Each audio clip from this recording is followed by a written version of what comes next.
All right, that is Drive by the artist that is on my platform right now, the multi-talented Shawn Kingsberry. He is here live right now. Thank you all for tuning in. This is your host with the most here on air right now for Lady Diva Live Radio. I have Shawn Kingsberry here online. Phone lines open if you want to call in. And Shawn Kingsberry, are you with me? I am here. What's happening? Hey. All right. Happy Monday, everybody. Happy Monday, Shawn. Hey, I'm glad to be here. You know, with all the craziness that's going on in the world, to be somewhere on a Monday having a great conversation with you is a blessing in itself. You know what I mean? Yeah, you got to live life. You got to accept the little things, you know? That's right. Yes. So as we move along, I just want to let all the curious listeners out there know you're more than welcome to call in on my guest line number and give me a shout out. Give Shawn a shout out. Tell me how I'm doing. Let me know how I'm doing. I'd like to know that. So as we move along here, I would like to introduce the listening audience to my guest. Shawn Kingsberry is a multi-talented singer-songwriter and producer where he creates a blend of smooth jazz, neo-soul, R&B vibes, which really made me jump out of my seat when I heard his music. So, Shawn, please tell me where you're calling from right now. I am calling from Kensington, Maryland, born and raised in Maryland. All right. Thank you for that information. So I would like to ask you about that track, Drive. I love it. It's smooth, you know. Tell us about it. What's the story behind the music? So the story behind that track is kind of interesting. So I play a variety of instruments, drums, keyboard, lead, bass, sing, and been writing and producing for years. But the funny thing is, out of all of the instruments I have acoustic electric guitars, but I didn't have just a straight electric guitar. And I've been putting it off, kept saying I was going to get it. And I just went up to Chuck Levins, that's the music store. Shout out to Chuck Levins in Wheaton, Maryland. And I said, well, let me just go ahead and see if I can pick up, if there's a guitar in here that just really moves me. And it was kind of interesting. This guitar, it just stood out. So I said, let me just played around with it. And the funny thing is, the sound, I just love the sound and I love the look. So I said, okay, wrap it up. And I took it home. And it was interesting when I didn't even do research. Normally I do a lot of research, but I didn't. And I was like, why does this guitar sound so cool? Right? And then it turns out that this is a GB10, which is manufactured by George Benson. Oh, okay. It's designed by George Benson, manufactured by Ibanez. And I didn't even realize that George Benson had a 40-year relationship with Ibanez building this GB series, which that's why it has this vibe. Right. So I said, okay, let me go ahead and just write a song with it. So I wrote the song, and literally that day I wrote this song that day, and I finished it in like 2 weeks and released it. And so it's kind of like a testament to George Benson. Yes, that guitar, yes, that makes sense. Thank you for that information. Wow. Okay, all right. So as we move along with the show here, Shawn, go ahead and introduce yourself. What and whom inspired you from the beginning of your musical journey? So I got to go all the way back here, right? So well, you don't have to. Yeah, I got to go back. You ask, and you will receive. You know what I mean? So in my family, we were raised in music. Right? My mother, she she sang, and she always sang. And I have an older brother, younger sister. Older brother Michael Kingsberry, my younger sister Dion Kingsberry.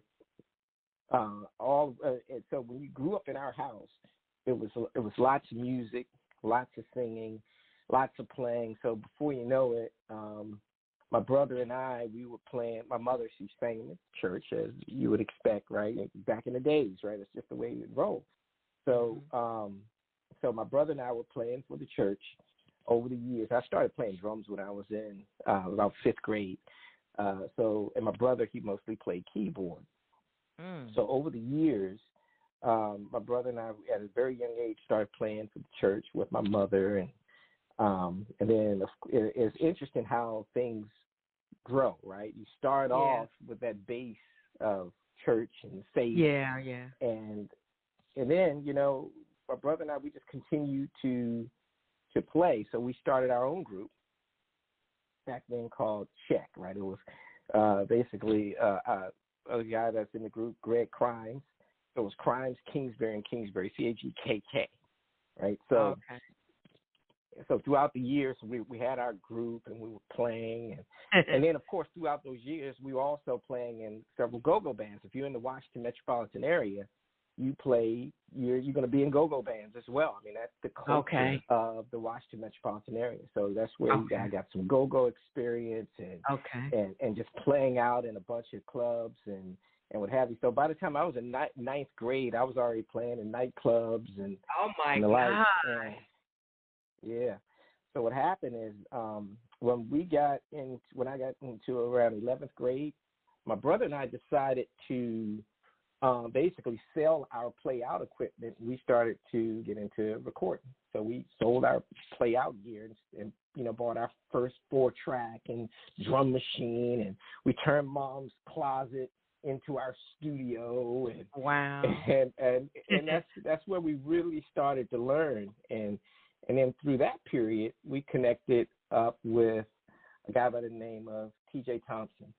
And that's actually, we learned a lot about studio recording with him. And then he worked with a variety of people, from Ghost Brothers and you name it. Now we're in the 80s, right? Right now we're in the 80s. And so TJ, just to put it into context, TJ, he's a platinum producer. He did a song on Immature's album from back in the day. Okay.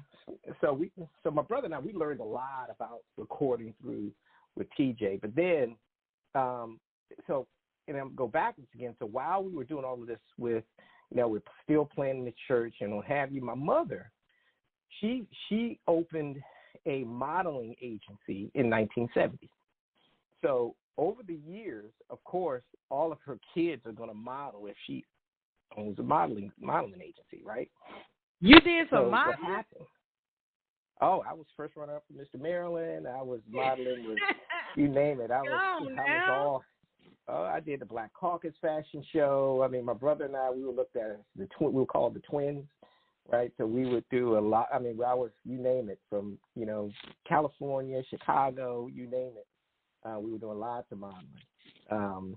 And I mean, like you said, I mean, you grew up in my house. You just in entertainment, right? So I was looking at some of your photos, and I said, "Look at this guy," And I figured you had to have done some modeling because the way you looked, your poses, and just the photo shoots, So I kind of figured that. And your face. That was my your face. Well, thank you. No, it can't be, So that did it right there when you said you did some modeling. I knew it was something there.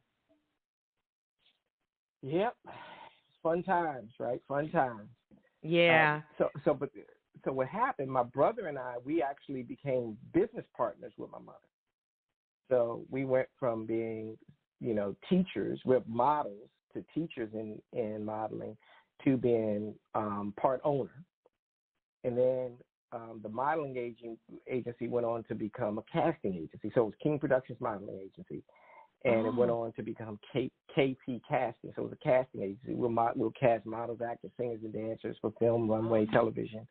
And we had a full we had a commercial recording studio that we built inside the casting agency. So we went commercial recording studio in a commercial facility, doing voiceovers and the likes for politicians in parallel with doing, basically parallel with doing music production. So it was kind of cool, and that went on to become an independent record label. So then we're working with Harvey Austin. He managed Teddy Riley, Rex and Effect, Keith Sweat. Okay, there it is.